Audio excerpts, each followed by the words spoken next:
If you really believe in something, it can be yours.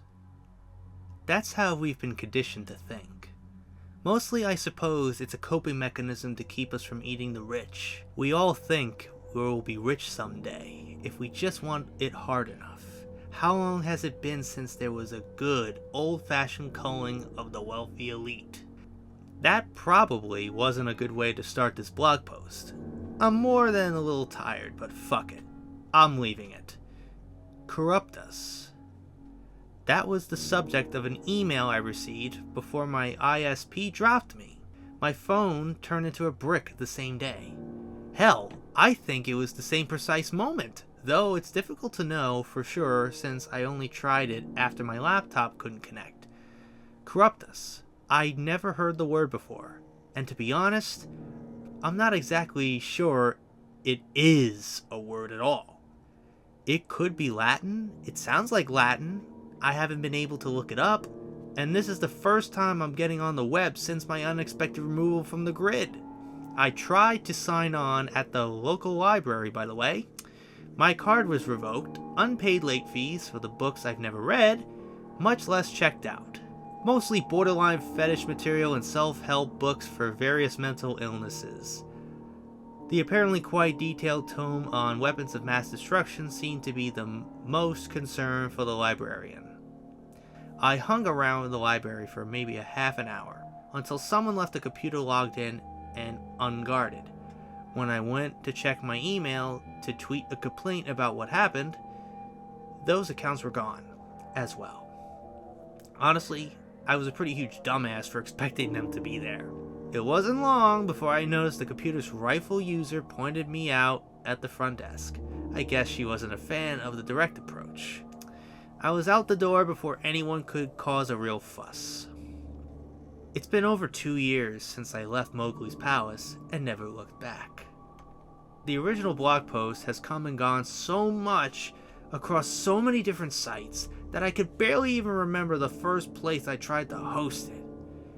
If I'd known how far this would go, I don't know if I would have been able to hack out that clumsy, flawed account of what happened. The pressure would have been too great, and I suppose there's a certain level of comfort in the idea that no one will actually see or care about your work. It seems like a lot of sites removed the information, either upon direct request from Disney or on their own in fear of reprisal. I know a really popular YouTuber who pulled readings of my posts from his channel. The rumor was that someone threatened to sue him, some supposed author of the story. Bullshit! I know firsthand that he took it down in a bout of pants-shitting fear when he realized Disney's connection to his partner company. I tried to keep up my After Abandoned blog for a while.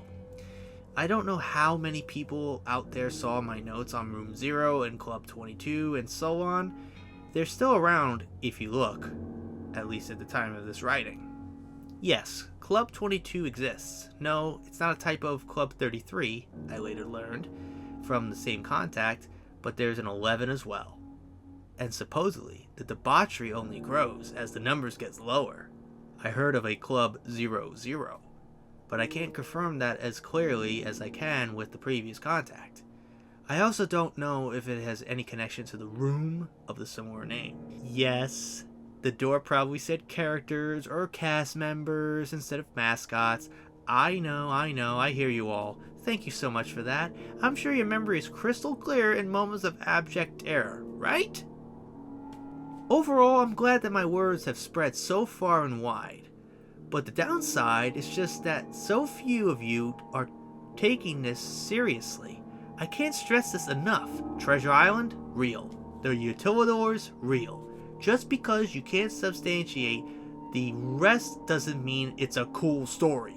Instead of picking apart the inaccuracies and making games about how cool it would be to have been in my position, maybe people can start taking this seriously and digging into what's going on.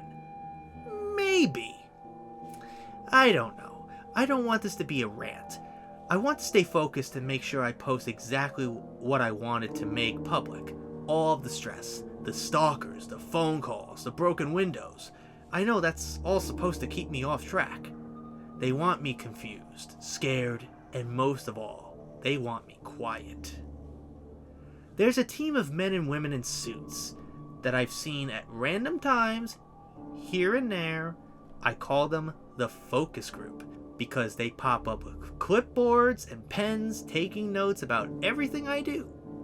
They all have the same outfits, the same thick-rimmed nerd glasses, the same red pens that just scream, "We're judging you." The first time I noticed them, they were following me through the mall. I looped and turned, trying to be sure they were following me. And there they were, every step of the way. Days later, I spotted them again in the laundromat window across from my new apartment.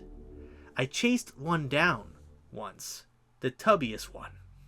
They stayed silent through the entire chase and even the scuffle that ensued. When I wrenched that clipboard from his hand, I only found page after page of off-kilter, random gibberish coupled with crude Mickey silhouettes, all in the same red ink. I know it sounds insane to say that a group of men and women in black are following me and taking nonsense notes, but I think that's the point. I think the idea is that it should drive me insane, and if it doesn't, you'd still think I'm crazy just for saying it. It's a no-win situation. I will forever regret that trip to Emerald Isle, but on the other hand, I will always be grateful to the people who have come forward anonymously to share their experience with me. Whoever mailed me the suggestion box from the resort is basically my hero at this point. To read what I've written about the place and still brave this journey, wow. I can't imagine how that felt. Whoever you may be. You even left the original corroded lock in the box, so I know it was legit. To do all of that without even taking a look inside for yourself must have been really hard. Thank you. If you haven't noticed, I'm treating this post a lot like my final installment. There's a reason for that. I don't know how long I could keep subverting Disney's attempts of silencing me before some sort of final action is taken. I have no doubt that somewhere at this very moment, someone is using my identity to commit a crime that would discredit me. That, or the men in white jackets are about to show me a lovely little padded cell. I don't know what's going to come of this, and that's the worst part, I suppose. All I know is that it's coming. So what is Corruptus? Well, as I mentioned, it was the title of an email I received. One of that presumably deleted along with my account. It was blank, and seemed to exist for the sole purpose of placing an attached text document in my hands. Too bad for the powers that be, I had already printed it the moment I saw it. Not much they can do to reverse that, can they? I should have mentioned, remember that library? I used their copier to run off a few thousand duplicates of that letter. A few hundred are stapled in random places. A few hundred are passed out to random people. And the rest? Let's leave those as a little surprise. Have fun trying to stifle that, you horrible mouse fuckers. Without any more rambling, here's the letter, word for word. It arrived from a source whose email address I won't disclose, though I assume it's an untraceable dummy account anyway. Summation of Corruptus incidents for January 2015. For office use only. This message contains information that may be confidential, proprietary, or protected by attorney-client privilege or work product doctrine intended solely for the use of addresses named above. Any review, disclosure, distribution, or copying or use of the information by others is strictly prohibited. If you have received this message in error or without authorization, please advise the sender by immediately reply and delete the original message. All emails sent to this address will be received by the Disney corporate email system and is subject to archiving and review by someone other than the recipient. Violation of this disclaimer as written will result in prosecution. Please refer to official guidelines with relation to known and unconfirmed incident reports. Respect regulation as per ongoing and or finalized designations. known Corruptus incidents up to and including January 2015. Treasure Island, extreme agitation, inappropriate activity with vulture population. Mild to moderate agitation, inappropriate human activity. Resolved Corruptus, unidentified aviary species. Abandoned final. Disney's Pop Century Resort, misplaced immobile objects, chronological displacement, anachronism. Unresolved Corruptus, wandering entity, pending. Disney's River Country, microorganism infestation. Unresolved Corruptus, clear man, aka see-through man, aka friendly John. Abandoned final. Image Works, the What If Lab, second floor. Multiple missing persons report regarding Dreamfinder's School of Drama. Pin screen fatality, vibrating mirror sickness. Unresolved Corruptus, Wily Wizard installation. Abandoned final. Mowgli's Palace, auditory hallucination and or projection. Misplaced and mobile objects. Moderate to severe agitation, inappropriate human activity. Unresolved Corruptus, inverted character. Abandoned final. The New Global Neighborhood, Resolved Corruptus, fiber optic worm NGNC1. Resolved Corruptus, digital howl NGNC2. Resolved, repurposed. Room 0, sudden onset mass hysteria, auditory hallucination and or projection. Unresolved Corruptus, unknown, contained final. Please note, Nara Dreamland is not an officially licensed Disney park, and no information or resources are to be shared with any responsible for containing its residents. A complete list of suspected Corruptus incidents and reports may be available.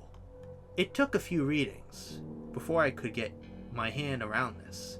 Essentially, if the attached file was to be believed, then the events I had experienced were not part of an isolated incident.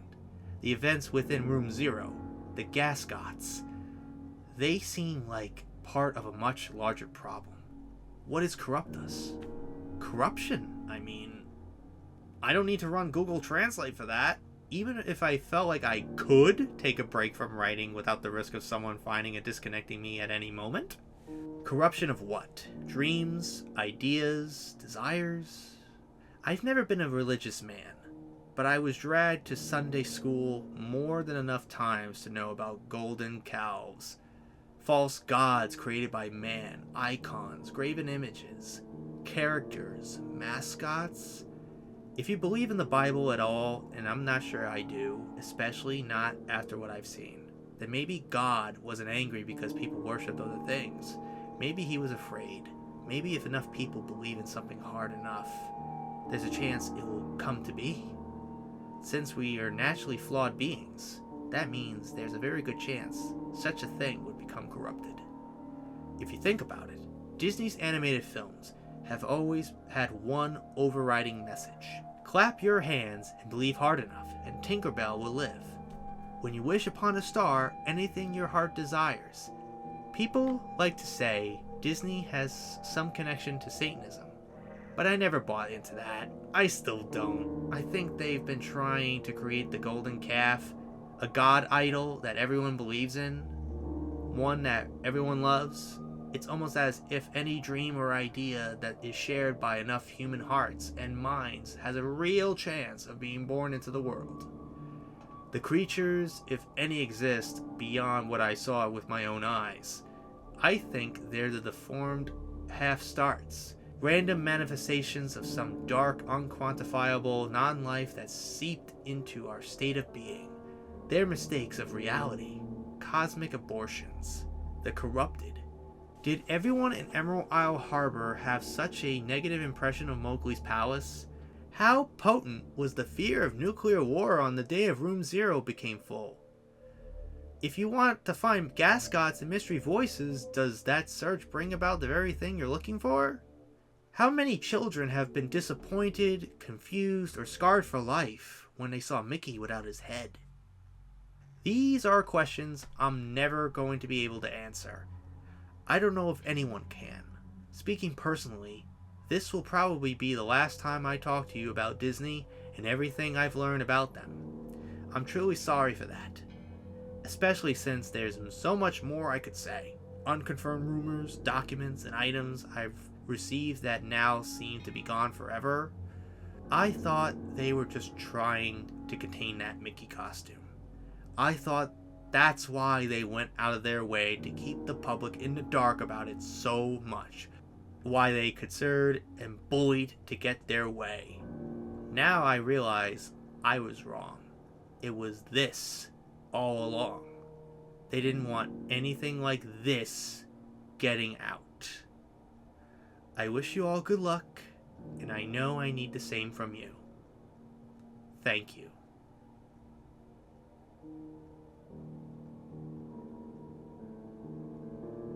Well. It's been almost 5 years now since I've read a creepypasta. Honestly, I've missed reading these. So as you can tell, this is a sequel to the Abandoned by Disney series. This is essentially the sequel to Room Zero, which I read back all the way almost 10 years ago. So, what do I think about this story? It is really good. Like, Slime Beast is such a good writer, man. He wrote a bunch of great stories. He wrote the I Hate You creepypasta, which is based on Mario. He did the Funny Mouth. He's done a bunch of other ones. So, and he's done the Abandoned by Disney series as well. But I do like this, concept of the Corruptus and the, the fact that, let's say that Mowgli's palace, like the whole thing about Mowgli's palace and Emerald Isle, all that hate made Mickey an inverted version of himself, like happy-go-lucky Mickey Mouse. Oh boy! Turned into a photo-negative version of himself, and that's why he looks like that. Was because of all the protests and hate that the idea of Disney coming to Emerald Isle, North Carolina in this universe created. The whole idea about Room Zero and the fact that everybody was just left there, and the thought of nuclear war is what led to the whole Room Zero being filled. Like, and all this other stuff. They talked about other, incidents like the Pop Century incident, and, other, incidents that have happened in that universe, like, the What If Labs, River Country, the whole thing about River Country, about their brain-eating amoebas, and, how that's why it closed. Maybe it's a slight reference to that weird River Country film creepypasta I read. And then the whole thing about Pop Century Resort, about misplaced mobile objects, blah, blah, blah. And also the Treasure Island thing, Discovery Island. Maybe it's kind of a loose connection to that fan sequel that I read as well. The tape from Treasure Island with the, crazy Snow White. Have you met Nick yet? That story I read many years ago. So, overall, I really enjoyed this creepypasta, and I think it was a perfect creepypasta to read to get back into doing creepypastas. Now, overall, really good, but, I may read another story from him, Slime Beast, depending on what story in question I want to check out. Yeah, I'm looking at all the other stories. He's wrote After People, Attract Mode, Minus World, Kill Screen. He also wrote Lost Episodes with that kid named Sid that was obsessed with VHS tapes. So, overall, man, like, that story was so good. And, nice way to close the trilogy of creepypastas based on Disney. I didn't even know about this until maybe a year and a half ago, that there was this third, story in that series. I thought it ended at Room Zero, and that was it. But it just, I love this whole idea that Disney's trying to silence the, protagonist of the story, the writer of the story, trying to silence him, trying to expose the secrets about Disney, and you're having all these men and women in black suits with clipboards and red pens, trying to writing gibberish down in the shape of a Mickey Mouse silhouette. Like, just very eerie. But you kind of get the vibe of, like, the Men in Black. Whenever, say, for example, someone sees a UFO and photographs it or whatever, you hear those stories about how, these men in black just randomly show up, and they're not human, they don't act human, and they have these monotone voices and weird lipstick and stuff, and they were like pale in the face and just had no facial features, and they had weird eyes, and just all those stories you've heard. It kind of gives me vibes of that. But man, such a great story. There's another kind of story as well, supplemental ABD stuff, but I think that could be like, just the, kind of like, other stuff related. It doesn't really show much. It's just like, a general list of information related to the Abandoned by Disney series. It's just, overall just not really much. It's just a kind of a rundown of like all the things in the Abandoned by Disney universe. I do like the fact that, they're trying to like expand that universe and stuff, but, that's pretty cool stuff right there. But, overall, that's really it. I don't know what other story I may read. Like, but it's a nice, like, if you want to see more creepypastas, let me know. And I have the whole playlist, linked here, linked in the description or in a card. You can check out all the other creepypastas I've read in the, in the past. And if you want to see if there's a story that I haven't read yet, and if you want me to read, let me know in the comments. But overall, if you like to see more creepypastas, let me know in the comments. And also, if I haven't read any creepypasta that you want me to read, let me know as well. Give me suggestions. I may have a few. I know I've always talked about that one story about the showers. I may read about Herobrine. I may read about Lavender Town. I may read, about, maybe Ben Drowned. I may read some of these stories. I've already read about Jeff the Killer, so that's out of the question. That's out of question. But I may read some other the Mario 64 Damned creepypasta. I know that's a little weird of a story, but I thought it was cool. But I may read some of these other stories that I've always wanted to read. But if you have any more suggestions, please let me know in the comments down below. So I hope you guys enjoyed today's creepypasta reading. I know it's been way overdue, 5 years in the making, but here we are. I actually have another creepypasta, recorded from 2 years ago, but I never finished it. Never read it. I never did a follow-up of what I thought about it. It was some weird Animal Crossing creepypasta about this weird villager that, left, a freaking dead flowers all over the place. It was Animal Crossing New Leaf, I think. I don't know. If you want me to read that, if you want to see that creepypasta, video, let me know. I haven't really did the video for it yet, but I only recorded it. So anyways, hope you guys enjoyed today's creepypasta reading. So if you like what you saw here, hit the like button, subscribe, share this video with your friends. Be sure to ring that bell to be part of the notification squad. Be sure to check out my Instagram because I make cool ads of Markiplier, Jacksepticeye, even myself. I used to connect with cosplays on there, so go check it out, and be sure to check out my Tumblr and my Discord in the description as well. So until next time, JRDL96 signing out, and I will see you guys in the next video. Peace.